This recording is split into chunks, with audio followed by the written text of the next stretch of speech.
Good morning. What to include in a triple net lease, a guide for smart CRE investors. So, in commercial real estate, triple net leases, or NNN leases, are a favorite among investors because they create predictable income and reduce landlord headaches. But not every triple net lease is created equal, and the details make all the difference in protecting your cash flow and your long term returns. So, here's what you need to know about what to include in your next triple net lease. Number one, define the three nets clearly. So, a true triple net lease requires tenants to pay for property taxes, insurance, and maintenance. So, think common area maintenance or CAM charges. Make sure each cost category is clearly itemized in the lease and specify who handles what. For example, HVAC repairs or roof maintenance and the parking lot upkeep. The clearer the language, the fewer the disputes that later could arise. Number two, capital versus operating expenses.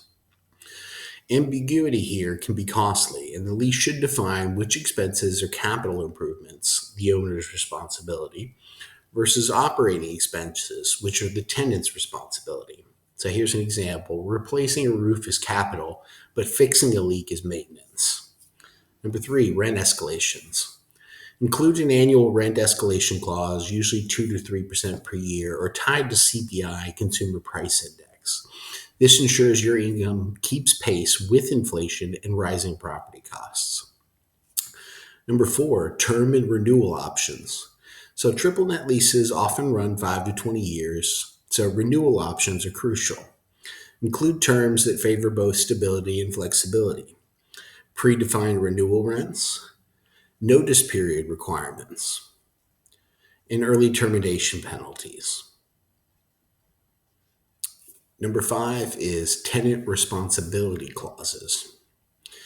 So even if a tenant covers all the nets, it's important to ensure that the lease specifies who, one, maintains the HVAC and the plumbing, two, covers pest control and landscaping, and three, handles snow removal or parking lot lighting if it's applicable. Now, this section reduces gray areas and potential legal disputes. Number six is indemnification and liability. Indemnification, say that 3 times fast.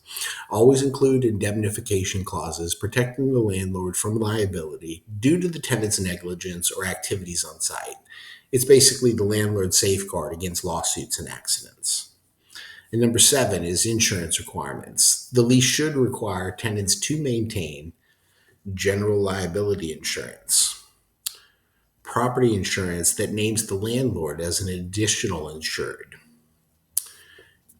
You should ask for proof of coverage annually to make sure that that's current. And this will protect your investment and align with lender requirements as well.